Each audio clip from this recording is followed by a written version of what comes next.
If you just got into collecting Pokemon cards, I promise you're already making at least one of these mistakes. And look, I'm not saying that to be an evil, mean gatekeeper. Trust me, I have made every single one of them when I started too. But do you really want to be the person who collected Pokemon cards for 3 months and then stopped because you're making all these mistakes? No. So then let's go through them, because some of these will save you a lot of money and a lot of frustration. This is the one that quietly drains your wallet without you even realizing it. A new set drops, you start buying into it. Then another one comes out.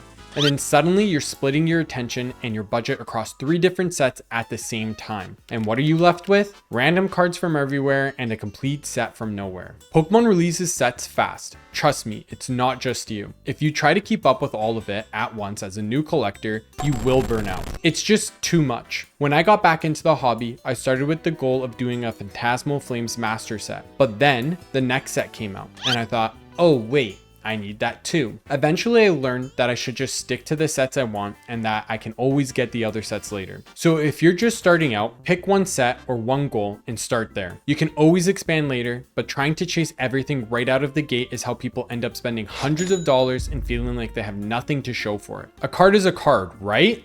Wrong. And this is a mistake that new collectors make constantly, because when you're first getting into it, you're just excited about it, the cards themselves. You're not thinking about whether the corners are dinged or there's a scratch across the hollow, but condition matters way more than you realize, especially if you ever plan to sell, buy, trade, or grade anything down the line. A card with whitening on the edges, a crease, or surface scratches can be worth significantly less than a clean copy of the exact same card. We're sometimes talking about the difference between a few dollars and a few $100s, depending on the card. So you better start paying attention to the condition early to save yourself the headaches. When you're buying singles, look at the photos carefully. When you pull something from a pack, sleeve it immediately. Don't toss cards into a pile. Don't you dare carry them loose in your pocket. The habit of protecting your cards from day one will save you from a lot of regret down the road, which actually brings me to mistake number 4, but we'll get there. This one is a big deal right now because the hobby has exploded, and unfortunately that means the fakes have gotten better too. Counterfeit Pokemon cards are everywhere and it makes me sick. Facebook Marketplace, flea markets, some resale sites, even your mom might be selling fakes. They've gotten good enough that new collectors genuinely can't spot them. Man, I could probably fall for some of them too. They're really good. You can only tell from the pattern of the card. I've seen some people spend real money on fake cards without even knowing it until someone pointed it out to them. So what do you look for? Real cards have a specific texture and feel. They're not flimsy and they're not overly stiff. The print quality on fakes is often slightly off. Colors look washed out, text doesn't look crisp, or the card back looks slightly wrong when you compare it side by side with a real known copy. You can also compare hollow patterns, but once again, it's getting really hard. And honestly,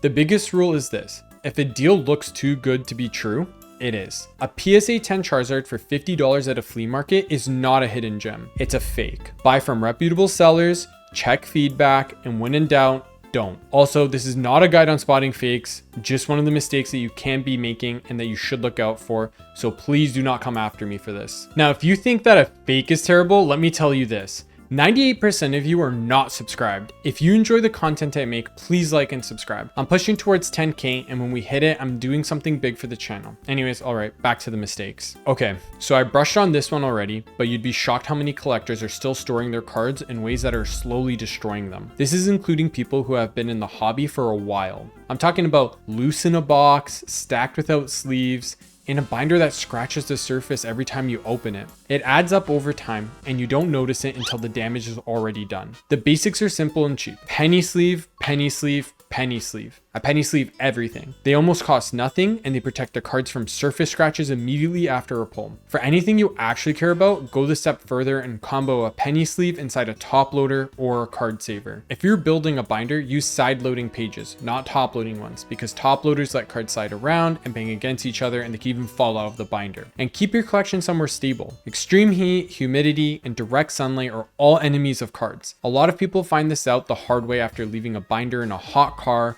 or a storage unit over the summer. Just don't. Protecting your cards properly is one of the easiest things you can do, and it costs almost nothing if you build the habit early. If you want more details on how to protect your cards, I know Deep Pocket Monster has a few videos on it, so I'd recommend checking them out if you really want to make sure you're doing it right. Now, this is the reason so many people quit within the first year. They get into collecting, they buy stuff, they open stuff, and then one day they look at their collection and it just feels like a random pile. Nothing connects, nothing feels intentional. And that feeling kills the excitement really fast. People who stick with this hobby long term all have some kind of direction. Maybe it's one Pokemon, every version of Gengar ever printed. Maybe it's collecting by artists, where you track down every card illustrated by a specific illustrator because their style is just incredible. Maybe it's completing one specific set. Maybe it's a theme like all the legendary birds, which is actually something I've been building myself. It doesn't have to be complicated. You just need something that gives every card you add a reason to be there. Because once your collection has a purpose, it stops feeling like a pile and starts feeling like something you actually built. And that is when collecting becomes genuinely addictive in the best way. I actually made a whole video breaking down different ways to collect.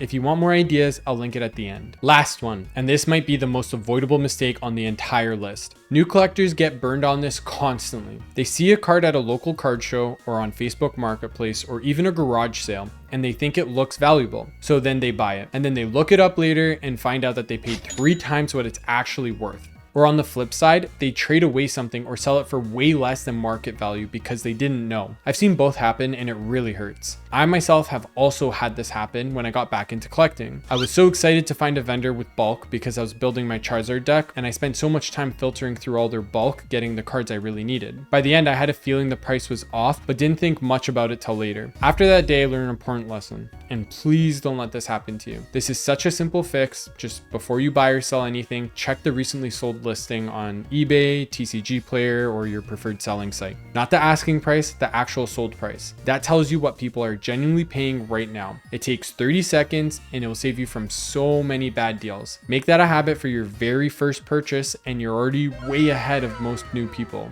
So here are the 6 mistakes. Chasing every set at once, ignoring card condition, falling for fakes, not protecting your cards, collecting without a goal, and not knowing what things are worth before you buy. Fix those 6 things, or at least one of them, and you're gonna have a completely different experience in this hobby. Drop a comment below. Which one of these hit you the hardest? Because I guarantee at least one of them did. And if you want to actually figure out what kind of collection you want to build, go check out my You're Collecting Pokemon Cards Wrong video. That one will help you set more of a collection goal. So I'll see you in the next one. Goodbye.